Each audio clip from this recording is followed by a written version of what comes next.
Hollow Knight Silksong has proven gamers right yet again that we just want really fun, unique experiences, and companies don't need to put hundreds of millions of dollars and thousands of people on a single project for it to be successful. And this, of course, has infuriated a lot of people. There are indies who feel that Team Cherry is doing them a disservice and that they're not actually helping the scene, but there are also AAA developers who are melting down over this success. I have a few different things to show off, but before I get into the topic, if you enjoy the content I create, check out the links in the description, join the community in my live streams, and consider supporting through Patreon or YouTube memberships. Now, you would think that when it comes to indie developers, they would be happy that a company is bringing them so much good press, because when one indie developer is blowing up and is, of course, doing so well, it lifts all indies up. You guys need to band together to fight the mainstream industry or the AAA devs who constantly try to overshadow you and say that, oh, those are small, lame experiences. Focus on our $80 games and what we're doing for this industry. But that's not the case. There are several indie developers who are very mad over the $20 price tag, over the fact that Team Cherry basically shadow dropped it. They only gave 2 weeks notice. And of course, the Access Media is mad that they didn't get early access to this game. They didn't know it was going to be launching. They didn't get early codes. They didn't get review codes, period. And of course, now there are people who either currently or previously worked in the AAA space who are saying, oh, you guys, this game might be successful, but the AAA scene is still where it's at. We're still important. So Corey Brotherson had posted, by the way, all these posts are from Blue Sky, which I think is just so comical, but he's an award-winning writer, editor, narrative designer. He worked on Clockwork Watch, Butterfly Books, Magic of Myths, lots of things you probably haven't heard of, rewriting Earth, Tales of Kanzara Zhao, BAFTA, but he also was at Apple and PlayStation. He is saying the Silksong think piece is about how an indie game did X, Y, and Z / scared AAA pub / proves indies can be successful on their own terms / random statistic which has been flattened into a meaningless and misleading headline is going to utterly unbearable. They mean is going to be utterly unbearable for the next few weeks, isn't it? And yes, it is, because gamers have been proven right yet again. And we are not going to shut up and let you guys gaslight us. We have been saying for weeks, months, years at this point that companies don't need to put hundreds of millions of dollars and thousands of people onto one single game for it to be successful, because you could have a team of 10,000 people, but if they are not talented, if they are not passionate, if they are not good at their jobs, they're going to create fucking trash. Never mind the fact that you add in the activist statistic there. And most of the people working in the AAA scene are activists in one way or another and feel that they need to use their platform for social justice. But even taking that out of the equation, Silksong was made by primarily 3 guys, and then of course there were contractors and other individuals who were brought on to help, but it's primarily 3 people. It's a core dev team of 3. Look at something like Assassin's Creed Shadows, thousands and thousands of people between contractors and that initial core team. It was terrible versus Silksong, which is an amazing experience. And we saw the same thing happen with Expedition 33, where there was a core team of around 30 to 50 people, but there were ex-Ubisoft developers on that project, meaning they left the mainstream to do what they wanted and what they were passionate about, and they struck fucking gold. And these people are salty that gamers are proven right, that these individuals who just wanted to break out were proven right, that we are not looking for the same tired experiences anymore,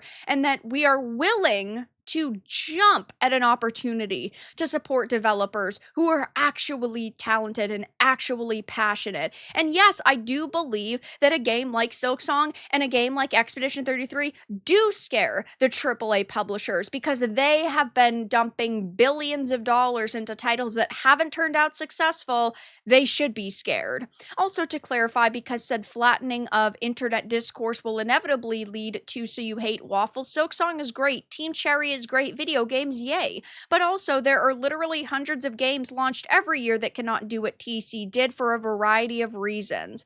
This doesn't mean it's a skill issue. Wonderful games like Balatro, Silksong, and Expedition 33 are the exceptions rather than the rule. They are quickly becoming the rule, though. Sure, there are still a lot of indie games that release every single year that do not reach these heights or reach these potentials, but at the same time, they are still very important. Here we have a post from Nina Modafari, who is a concept artist at Maxis/EA, currently working on TS4 she/they pronouns, guys, saying, "It is now 0 days since the AAA devs hate the indie success discourse has occurred again." Yeah, and it's going to continue to occur. Some of you must think AAA devs assemble board meeting style to shriek about how cursed indie devs have thwarted us yet again, when in truth I'm barely making it through today so I can play Silksong later. Yeah, we are sitting here saying that because you know what happens if these indie developers actually continue to grow, if they continue to be Silksongs and Expedition 33s, the AAA companies lose relevance and then they fucking die. And of course, those board members, of course, those execs are going to be panicking, and you're not going to convince us otherwise. Here's another post by somebody on Blue Sky named RJ DeSell Games. Apparently, they're a director and writer. Silksong honestly should cost $40, and I'm not even joking. I won't go so far as to say it's bad, it doesn't, but it will have effects, and not all of those effects are good. And I think that most people can deduce why it was $20, because you have a very small development team, but the first game also made a lot of money, and they knew that they could gain a lot of free positive press by only charging like $20 for it. I personally think that they should have charged more because it's such an amazing experience, but this was the price tag that they were comfortable at, and it really goes to show how dedicated they actually are to their fan base. But we know that there are a lot of AAA companies right now nickel and diming people, and they hate to see indies doing the opposite. We just saw with Bloodlines 2, they had to cancel all of their plans and backtrack and apologize because they were going to charge $70 for a standard edition of a game, but having day one $30 DLC that locked clans behind that paywall, which was insanity. Indies aren't trying to nickel and dime you. It goes against all of the rules in the AAA book, and they're furious that they can't control these developers. You even have Jason Schreier having a good take. I guess a broken clock is right every once in a while. After an hour of playing, I'm happy to confirm that Silksong is exactly what I wanted, an endless parade of weird little guys. A lot of video game publishers spend hundreds of millions of dollars chasing after realistic graphics and massive open worlds when what players really want is just a shitload of weird little guys. We want shitloads of weird little guys. We want really unique, cool experiences. We want entertainment. We don't want political agendas to constantly be shoved in our faces. We don't want the same boring rehash with a remake, a remaster, or a reboot. And we're not seeing the AAA scene push the limits anymore. They're playing it way too safe, and it is clearly not paying off for them. So, of course, we have a lot of people who are either currently in the AAA space or previously were kind of freaking out about this game. And yes, there are plenty of indies who are saying this is totally and completely unfair. And even the Access media kind of freaking out about this, which I'm going to do another video on in the near future, because they're very mad that basically they didn't get codes, they didn't get this early access, and that these developers dared to stand their ground and just keep to themselves during the dev process, but Silksong's $20 tag could hurt the indie scene, but only if devs let price anxiety win. I don't think that a $20 price tag could hurt the indie scene.